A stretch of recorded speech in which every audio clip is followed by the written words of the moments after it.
Naniniwala ba kayo sa kasabihang, huwag mong titigan sa mata ang isang taong hindi mo kakilala? Oras na makasalubong mo ito. Lalo na kung bagong salta ka lang sa isang lugar. Ako kasi nung una hindi. Ang akala ko, masyadong konserbatibo lamang ang mga taong naninirahan sa probinsya lalo na sa mga liblib at kung ano-anong pamahiin ang ipinapatupad nila. Pero dito sa kwentong ibabahagi ko, naglalaman ito ng istorya ukol sa palaging sinasabi ng mga matatandang, huwag kang tumitig sa mata ng taong makakasalubong mo. Ako nga pala si Chris, short for Christian. Lumaki ako sa mataong lugar sa bayan ng Leyte. Lahat ng mga nais bilhin o kainin ay malapit lamang sa bahay na tinitiran namin. Medyo sinuwerte kasi ang aking ama sa pinapasukang trabaho noon, kaya't lahat ng luho naming magkakapatid ay naibibigay niya. Pero isang pangyayari ang siyang nagbabago at siyang dahilan kung bakit nakaranas ako ng isang kababalagan. Taong 1999, nabalitaan ni Papa na nagkasakit ang kanyang ama at malubha na umano ang karamdaman. Mukhang hindi na umano magtatagal pa sa mundong ginagalawan. Kaya't kailangang sa lalong madaling panahon ay pumunta kami sa lugar, sa probinsya nila, sa may Capiz. Base sa kwento ni Papa sa aming magkapatid, liblib na lugar na ang purok na tinitira ng mga magulang niya. At marahil sa mga taong yon ay kokonti pa lamang rin ang mga taong naninirahan doon.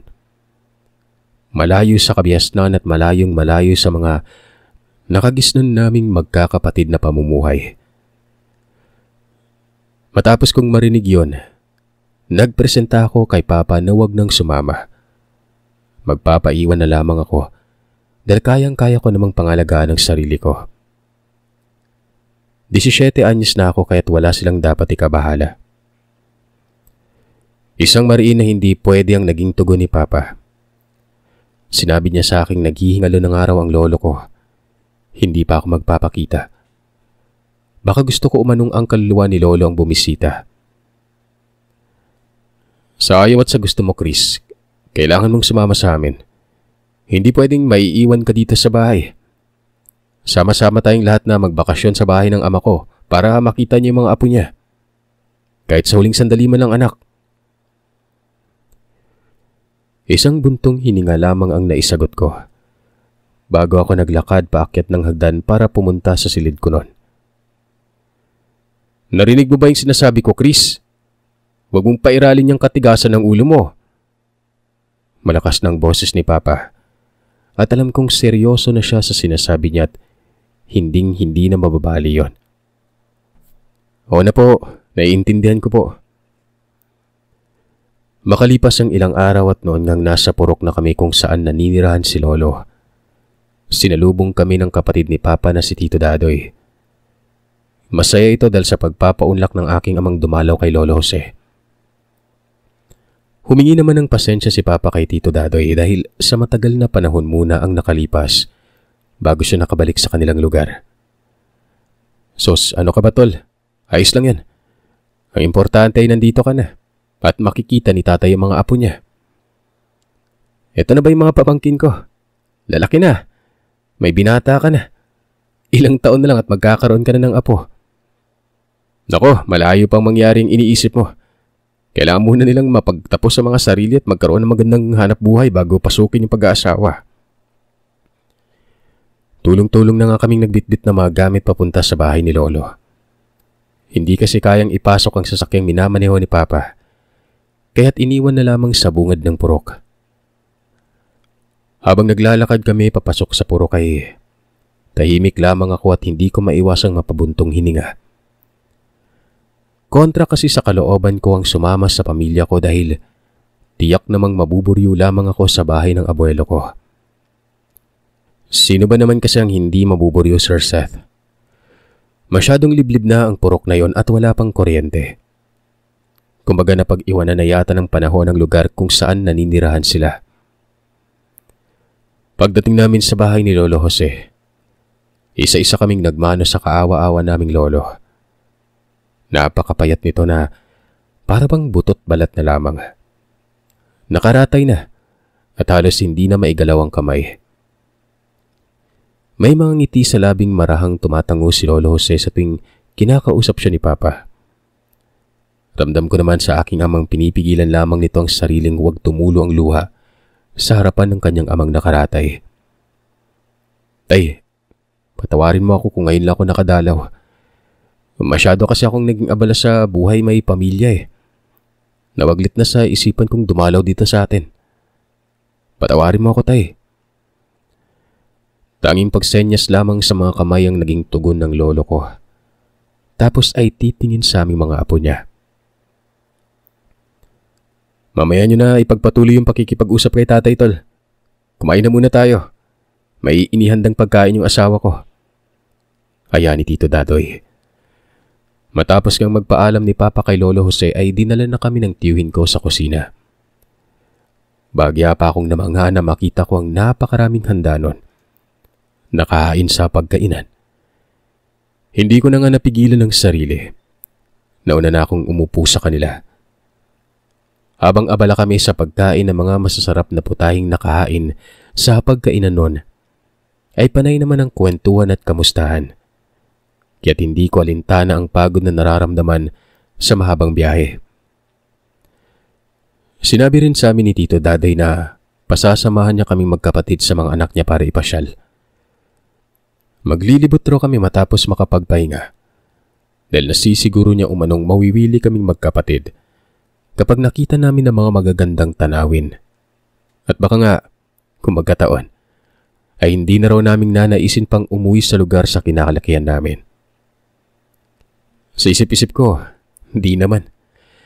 Mas gusto ko pang huwag sumama dahil ayoko sa lugar na sobrang napakatahimik. Hindi ako sanay sa ganon. Pero ang lahat ng iniisip ko, Sir Seth, kabaliktaran sa nangyari. Nung ipinasyal na kaming magkapatid ng mga pinsan ko ay halos hindi ako makapaniwala sa mga nakitang nagagandahang tanawin. Marami pa kaming lugar na pinuntahan at halos walang kapaguran ang araw-araw na pamamasyal namin doon. Naging abala rin kasi ang mga magulang ko sa pag-aasikaso kay Lolo Jose. Kaya't ayos lamang na ipasyal kaming tatlong magkakapatid na mga pinsan namin. Naudlot lamang ang pamamasyal naming yon nung malaman ni Tito Dadoy na magawi kami sa isa sa mga sityong ipinagbabawal nito. Maigpit niyang kabilin-bilinan sa aming wag nang bumalik ulit sa sityong pinuntahan namin. At kung maaari lang, sabihin namin sa kanya kung saan kaming lugar pupunta kapag mamamasyal. Nang sa ganon ay alam niya. Sa susunod, Lino, huwag mo nang dalhin doon yung mga pinsan mo ha. Alam mo namang hindi maganda yung lugar na yun eh. Hindi makatinging tumango ang pinsan kong si Kuya Lino sa kanyang ama. Humingi rin siya ng pasensya dahil sa pagsuway niya rito. Ayon naman sa tiyuhin ko, kaya niya kami pinagbabawalan nun. Yun ay dahil sa may mga kwento-kwentong marami daw kakaibang nangyayari sa lugar na yon. May mga aswang umano. May mga taong minsang napadpad sa lugar na yon nang hindi na nakakalabas pa. Hindi ako kumbinsido sa sinabi ng tiyuhin ko. Para naman kasi napaka-imposible. Ano yun? Nasa isang pelikula kami ang sityong napunta namin. Sityo ng mga aswang. Ganon na ganon kasi mga kadalasang nangyayari sa pelikula. Kaya't hindi talaga ako naniniwala. Mas sanay ako sa may basehan. Kumbaga patunay. Pero bilin din ang pinsan kong si Lino sa amin na totoo ang mga sinasabi ng kanyang ama. At hanggat maaari ay wag na kaming uulit pang pumunta sa sityo na yon. Dahil hindi umano namin alam kung ano ang panganib na maaaring mangyari. Lalo na't mga dayuhan lamang kami ng mga kapatid ko sa lugar. Siyempre kami ng mga kapatid ko ay nalungkot noon. Masarap mamasyal eh. Yun pa lang ang unang pagkakataon naming makapamasyal sa probinsya. Tapos hindi na pwedeng ulitin pa. Dahil sa ayaw namin magalit sa amin si Tito Dadoy at baka mahambalos niya ng pinsan ko. Nakinig na lamang kami noon. Pero kahit pumayag kaming sundin ang mga ipinagbabawal ng tiyuhin, ay hindi pa din kaming magkakapatid naniniwala na totoo ang mga aswang na yon. Isang beses, habang naglalakad na kami pa uwi, kami-kaming magpipinsan. Siguro sa tansya ko ay mga pasado 5:00 na ng hapon yon. Medyo may kalayuan pang bahay ni Lolo Jose. Nagmadali na kaming maglakad nang may 3 mga kalalakihan ang naglalakad ng marahan pasalubong. Nakakatakot silang pagmasdan habang naglalakad noon. Parang mga sabog yung mukha nila. Namumula ang mga mata na parang hinagod ng matagal. Tapos yung mga tinginan nila sa amin ay kakaiba. Yun bang parang hindi kami mga tao? Yung tipong parang pagkain ang tingin nila sa amin. Sa isiping yun ay kinikilabutan ako. Lalo na noong napansin ko ang mga pinsan kong lahat sila ay nakayuko at sa daan lamang nakatingin. Samantalang ako at ang bunsong kapatid ko ay hindi nakayuko nun. Tiningnan pa namin ang 3 kalalakihan sa mga mata. Bagay na sana'y hindi namin ginawa. Nakita kong malalaki na ang mga hakbang ng paa nung isa sa mga kalalakihang naglakad pa palapit sa amin. Habang hindi inaalis ang pagkakatitig sa mga mata namin nun. Grabe ang kabang nararamdaman ko ng mga sandaling yun. At hindi ko alam kung ano ang gagawin. Nataranta ako. Para akong tatakasan ng dugo sa katawan. Nagulat pa ako nang bigla akong hinawakan sa ulo at pinayuko ng pinsan ko. Ganun din ang ginawa ni Kuya Lino sa isa pa naming pinsan. Hinawakan niya sa ulo ang bunsong kapatid ko at pinayuko nun. Talagang pinilit kaming payukuin ng mga ito tapos nagsalita sa mahinang boses si Kuya Lino. Yumuko ka na. Insan, huwag niyong titingnan sa mga matayong 3 lalaking makakasalubong natin. Takang-taka naman akong ipinihit ang tingin ko kay Kuya Lino. Magsasalita pa sana ako para magtanong pero agarang sumabat ang isa pa naming pinsan at nagwikang sumunod na lamang kami sa sinasabi ni Kuya Lino. Dalian na at huwag nang magtanong pa bago mahuli ang lahat. Base sa tono ng kanilang boses ay kinakabahan sila at ingat na huwag marinig ng 3 lalaki ang kanilang sinasabi. Kagad na nga kaming sumunod na magkapatid. Pagkayuko ko ay naramdaman kong huminto yung lalaking yun na dapat ay lalapitan pa sana ako. Hanggang sa tuluyan ng makalagpas sa amin ng 3. Nga pala, pagdaan nga ng 3 ay halos madwal ako sa sobrang baho ng amoy na nalalanghap kong sumasabay sa ihip ng hangin. Sa palagay ko ay nanggaling ang napakabahong amoy na yon sa 3 lalaki na parabang sabay-sabay na nagpasabog ang mga ito ng sama ng loob. Magrereklamo pa sana ako dahil sa amoy pero mas pinili ko na lamang manahimik. Pag-uwi namin sa bahay ay saka pa lamang ako nagtanong sa mga pinsan ko kung kilala niya ba ang 3 nakasalubong namin kani-kanina lang at kung bakit niya kami pinayuko at sinabihang huwag tumingin sa mga mata ng mga taong yon. Bakit parang takot na takot sila sa 3? Hindi mo maiintindihan, Chris, kahit nasabihin ko man. Mas mainam na huwag mo nang alamin para hindi kayo mapahamak ng mga kapatid mo. Bakit naman, Kuya Lino? Mga sabog ba yung 3 yon? Para kasing may tama sila eh. Kakaiba kung makatingin. Basta, wag lang maraming tanong pa. Hindi ako tumigil sa pangungulit at katatanong tungkol doon sa 3 lalaking nakasalubong namin. At dahil nga sa kakulitan ko, ay hindi na nga napigilan pa ni Kuya Lino na sabihin ang lahat tungkol sa 3 lalaki. Anak umano ng aswang ang tatlong lalaking nakasalubong namin noon. At gaya ng mga magulang nila, mga aswang din umano ito. Hindi ka naniwala sa sinasabi ko, ano? Tanong ni Kuya Lino. Hindi ako kaagad nakasagot sa tanong niya dahil hindi ko mahanap ang kasagutan. Habang pinagmamasdan ko kasi si Kuya Lino, seryoso siyang nagsasalita at isinasalaysay ang tungkol sa tatlong lalaking nakasalubong namin. Parang kapanipaniwala ang mga sinasabi niya. Sa palagay ko, namarkahan na kayo ng mga yon. Napansin kong natitigan kayo sa mga mata eh. Sumigunda namang nagsalita ang isa pa naming pinsan at nagsabing, sa oras na matitigan na raw kami sa mga mata ng isang aswang, paniguradong natatandaan na nila kami at hinding-hindi na kami titigilan hanggat hindi mabibiktima. Mas lalo akong natakot matapos sabihin nilang tungkol sa mga kalalakihang yon. Kahit na hindi ako naniniwala sa mga kababalagan pero para bang unti-unti na akong nagumpinsi ni Kuya Lino. Mag-iingat kayo mga insan ha. Huwag na kayong magpaabot ng dilim sa labas ng bahay pag wala kami. Tanging pagtango na lamang ang naisagot ko sa sinabi nila.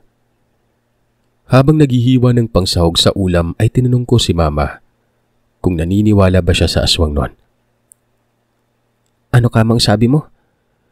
Ang sabi ko po kung naniniwala ka ba sa aswang at gaano ba sila katotoo. Diyos mi ka namang bata ka. Natural totoo ang mga aswang. Pero pwede bang wag na natin pag-usapan ng tungkol sa mga ganyan? Kinikilabutan ako eh. Aniya. Tumahimik na lamang ako at ipinagpatuloy ng ginagawang paghihiwa ng mga pangsahog noon. Kinagabihan, pasado 1:00 na yon nang bigla kaming naalimpungatan.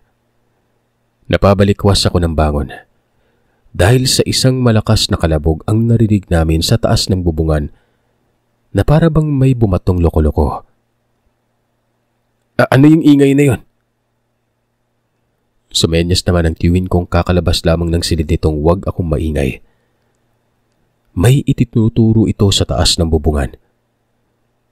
Nung tingnan ko nga ang bubungan na itinuturo niya ay klarong-klaro kong nakikita ang mga yapak ng paa sa taas ng bubungan na yon. Sa bawat pagkalampag ng yero ay bumabakat ang paa ng isang tao sa may bubungan. Aswang ata yan ha. Mga bata tulog ba? Huwag mong palabasin ang kwarto ha. Sabi ni Tiwin. Sinenyasan naman ako ni Tito Dadoy na bumalik na sa silid ko at huwag nang lumabas pa ng kwarto. Sinabi pa nito sa mahinang boses na sila na raw ang bahala doon. Pagbalik ko nga sa silid ay tiningnan ko ring maigi ang bintana ng kwarto at hinigpitan ng pagkakasara. Sa pagdaan ng ilang minuto, nawala rin ang mga yabag ng paa sa taas ng bubungan. May narinig pa akong mga yabag sa likuran ng bahay na tila bang mga asong naghahabulan papasok sa talahiban. Narinig kong nagsalita ang tiyahin ko at nagsabing walang lalabas ng bahay. Hayaan ang aswang dahil bukas na bukas ay magtatanong siya sa mga kapitbahay kung may napansin ba ang mga itong umaali-aligid sa bahay noon. Sige na, magsipagbalik na kayo sa higaan at matulog na. Utos pa nito nung muli akong lumabas para makiosyoso. Naroroon na rin ang iba ko pang mga pinsan. Kinabukasan, maaga pa lamang ay nawala na sa bahay si Tia Ami at ang aking ina. Nang tanungin ko si Papa ay nasa labas raw ng bahay ang dalawa at nagtanong-tanong tungkol sa nangyari kagabi. Samantalang ang bunsong kapatid ko naman nang hawakan ko ang noo niya ay inaapoy ito ng lagnat at tila nagdideliryo. Mabilis ko nang nilapitan si Papa at sinabi sa kanyang tungkol sa kapatid ko na yon. Kinatanghalian, nagpasama ang pinsan kong babae sa labas ng bahay. May bibilin lamang daw ito saglit. Ako naman, dahil walang ginagawa ay sumama ako. Pero halos mapuntahan na namin ang lahat ng tindahan ng mga sandaling yon pero hindi pa rin mahanap-hanap ng pinsan ko yung bagay na gusto niyang bilhin. Ano insan? Wala ka ba bang nabili? Halos lahat natin ng tindahan na puntahan na natin ah. Palayo na tayo ng palayo sa bahay. Tanong ko. Tumango siya at sinabing hindi niya pa raw nabili ang kailangan niya. Kung pwede raw ay pumunta pa kami sa unang bahagi ng purok. Baka sakaling sa unahan ay mabili niya ng kailangan. Ano ba kasing bibilin mo? Akin na yung pera mo at ako na lamang ang bibili. Bumalik ka na lang dun sa bahay. Utos ko sa kanya. Kagad niya nang binigay sa akin ang pera at sinabi na kung ano ang bibilin. Bumalik na siya sa bahay nun. Ako naman ay nagpatuloy na sa paglalakad papunta sa huling tindahang medyo may kalayuan na sa bahay nila lolo. Sa pagpapatuloy ng paglalakad, sa hindi inaasahan, ay nakita ko ang isa sa mga lalaking tumitig sa akin ng masama noong nakaraang araw. Wala pa ako sa mismong tindahan na makita ko ito kung kaya't nagdadalawang isip ako kung tutuloy pa ba ako sa pagbili o sa ibang tindahan na lamang. Nakailang beses pa akong napahinga ng malalim habang iniisip kung ano ang magiging pasya ko. Hanggang sa naisipan kong magpatuloy na lamang sa paglalakad nun. Nang makalapit na ako sa tindahan ay binili ko na kaagad ang kailangan ng binsat ko at hindi tinitingnan ng lalaki. Nung mag-aabot na ako ng bayad nun, ramdam at pansin kong nakatitig ng lalaki sa akin. Kaya naman tiningnan ko siya at buong tapang na tinanong kung ano ang kailangan niya at bakit gano'n na lamang ito kung makatitig. Kung nababakla ba ito? Siguro kung babae pang tumitig sa akin. Kahit na maghapon niya pa akong titigan ay walang magiging problema nun. Hindi sumagot ang lalaki. Bagkos ay pailalim niya akong tinitigan habang nanginginig-nginig ang kamay na para bang nagpipigil lamang ito sa nais gawin. Nang sipatin ko naman ang matandang tendera, napansin ko ang ekspresyon ng kanyang mukha na para bang sinasabi niya sa aking huwag nang makipag-usap pa sa lalaki. Sa halip ay umalis na lamang. Yun na nga ang ginawa ko. Nagmadali na akong umalis nang hindi nililingon ng lalaki yon. Maya-maya lang, habang nasa kalagitnaan na ako ng paglalakad, ay naramdaman kong tila may nakasunod sa likuran ko. Pero noong lumingon naman ako ay wala namang tao. Kaya't naisip ko na baka guni-guni ko lamang yon. Makaraan ng ilang sandali, hindi na talaga ako mapalagay pa.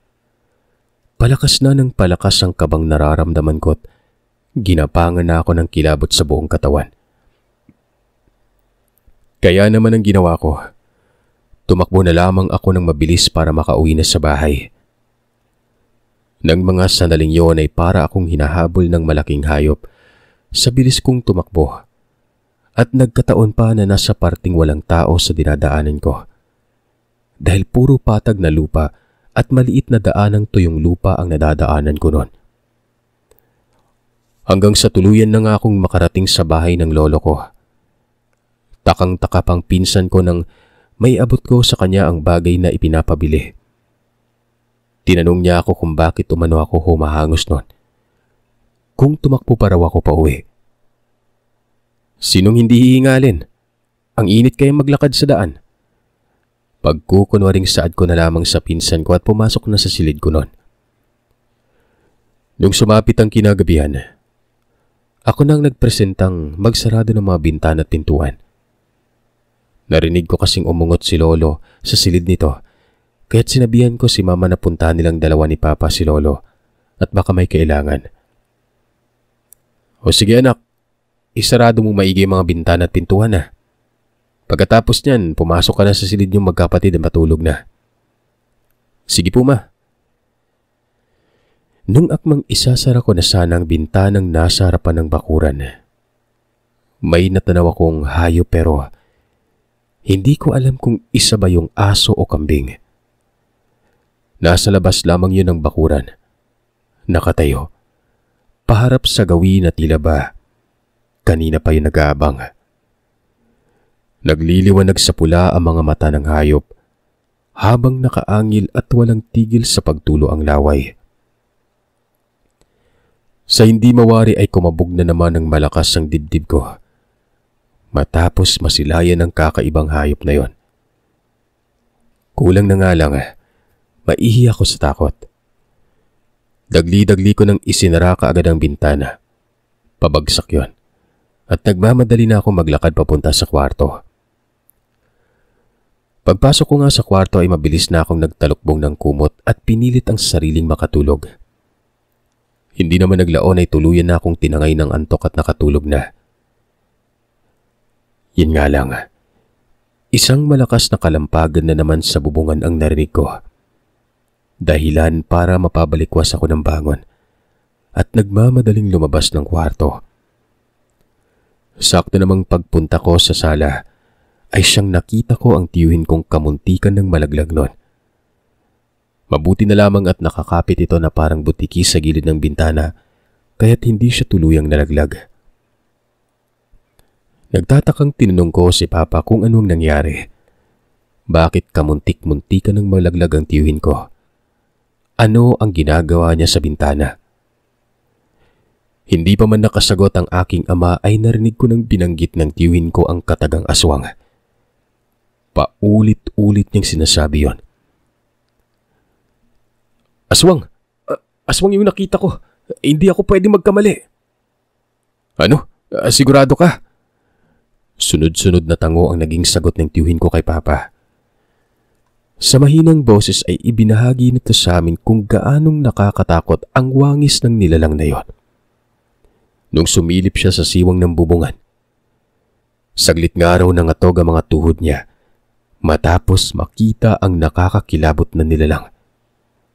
Dahilan kung bakit kamuntikan na siyang malaglag nun. Hindi ito pwede. Kailangan na nating harapin yan. Ikalawang beses nang nangyaring may dumalaw dito sa bahay.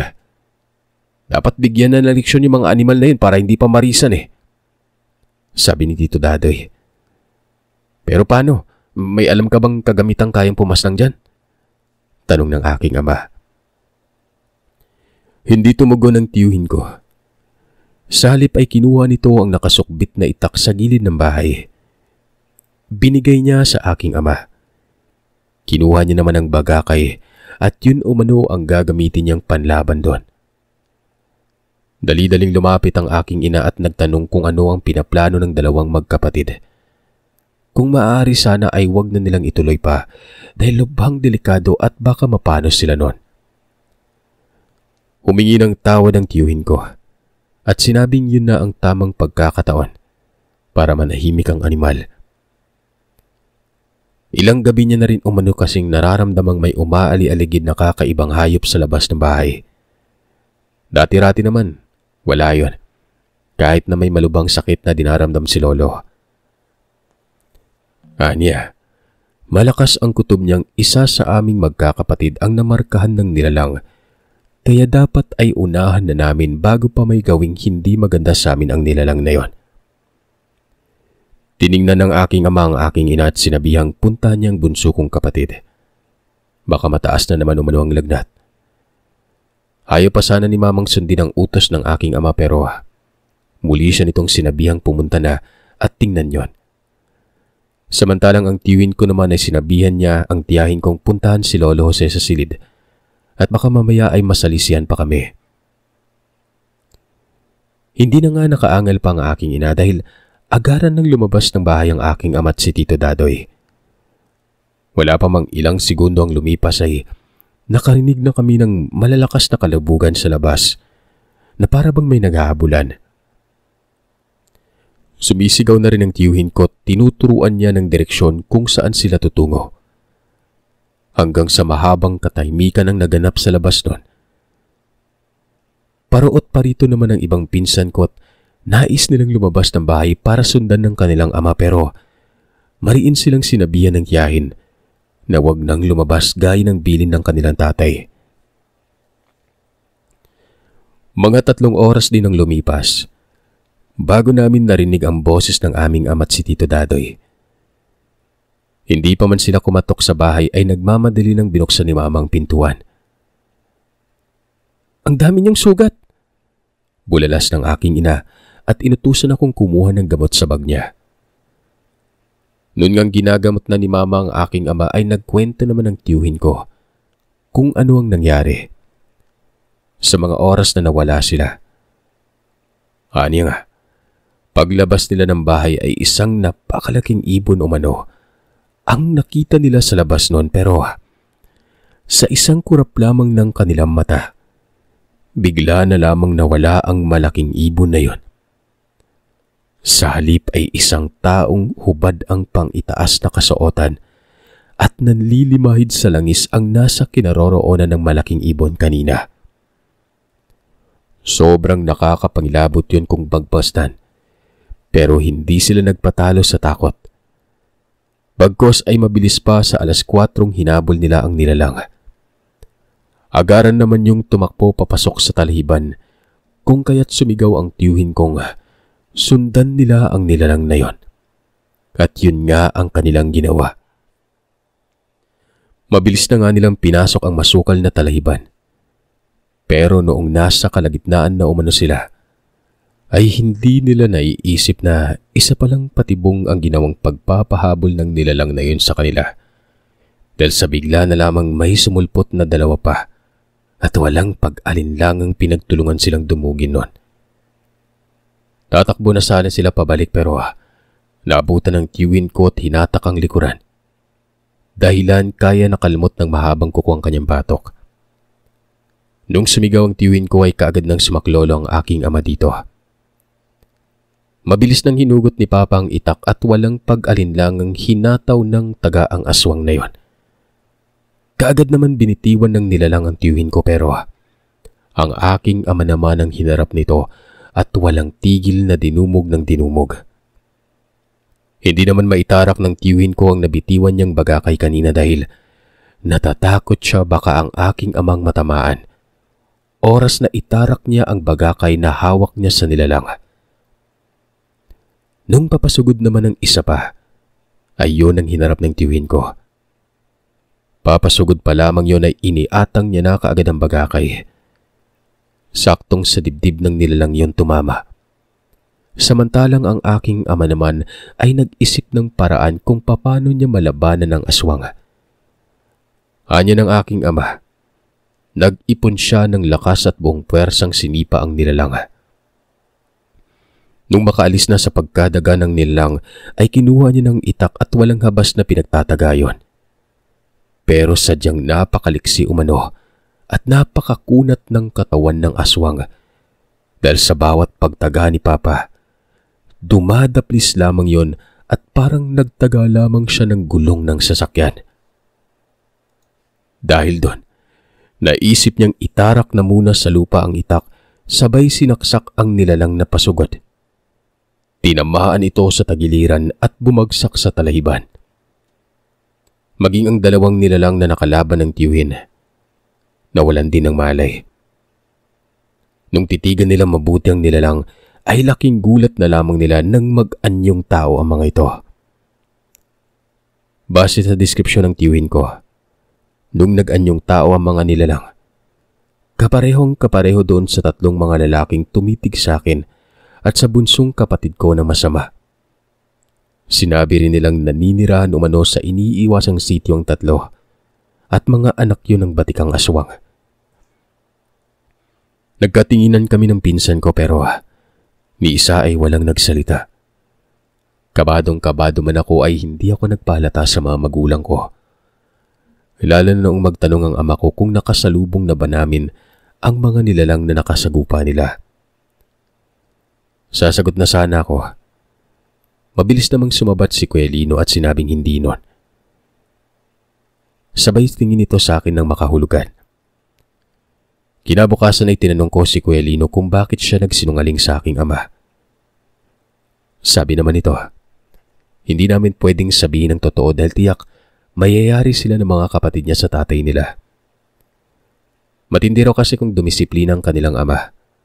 Wala yung pakialam kahit na ano pa man ang mahawakan, basta't maihampas o maihambalos yun sa kanila. Ayos lang. Hindi yun titigil hanggat hindi nakukontento. Sa huli ay humingi siya ng tawad dahil sa ginawa niyang pagsisinungaling. Nangako rin siyang hindi na mauulit pang muli ang nangyari sa amin noon. Basta't makinig lamang kami sa kanila at huwag tumitig sa mata ng taong makakasalubong. Dahil oras na mamarkahan ka ng nilalang, tiyak ay malalaman na ng mga yon kung nasaan ang bahay mo o saan ka nanunuluyan. Magmula nga noon ay naniniwala na ako sa mga pamahiin ng matanda.